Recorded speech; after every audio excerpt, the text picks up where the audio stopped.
Electric వాహనాల విషయంలో చంద్రబాబు సంచలనాత్మకమైన నిర్ణయం తీసుకున్నారు. చాలా బాధ్యతాయుతమైన నిర్ణయం తీసుకున్నారు. నా వీడియోలు ఫాలో అయ్యేటటువంటి వాళ్ళకి ఐడియా ఉంది. జగన్ ఉన్నటువంటి సందర్భంలో నేను కనీసం ఒక 5-6 సార్లు వీడియోలు పెట్టుంటాం. మనం పొల్యూషన్ ఫ్రీ అంటున్నాం. చక్కటి అవకాశం. పక్కనున్న తెలంగాణ కూడా ఎలక్ట్రిక్ వాహనాలకు సంబంధించినటువంటి పన్ను రాయితీలు ఇస్తుంది.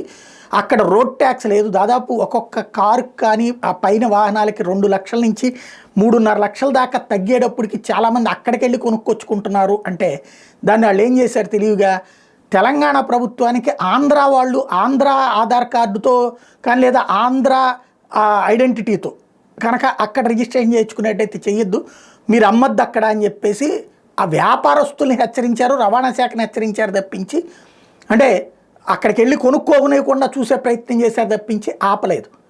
ఇక్కడ ఇవ్వలేదు, ఇక్కడ ఫెసిలిటీ ఇవ్వలేదు. ఏదో ఇస్తున్నారని ప్రపోజల్స్ పెట్టారన్నారు, ఏం జరగలేదు.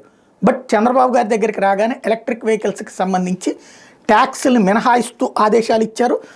రాష్ట్రంలో విద్యుత్ వాహనాలు కొనుగోలు చేసి రిజిస్ట్రేషన్ చేసుకునే వాళ్ళకి పూర్తిగా పన్ను రాయితీ ఇస్తూ ప్రభుత్వం శుక్రవారం ఉత్తర్వులు జారీ చేసింది. రాష్ట్ర ప్రభుత్వం సస్టైనబుల్ ఎలక్ట్రిక్ మొబిలిటీ పాలసీ 4.0ని అమల్లోకి తీసుకురాగా అది ఉన్నంతకాలం ఈవీలకు మోటార్ వాహన పన్ను మినహాయింపు వర్తిస్తుందని, ఇది 2024 నుంచి 29 దాకా ఉత్తర్వులో పేర్కొన్నారు. హైబ్రిడ్ 4 చక్రాల వాహనాలకు మాత్రం ఇది వర్తించదని ప్రభుత్వం తెలిపింది.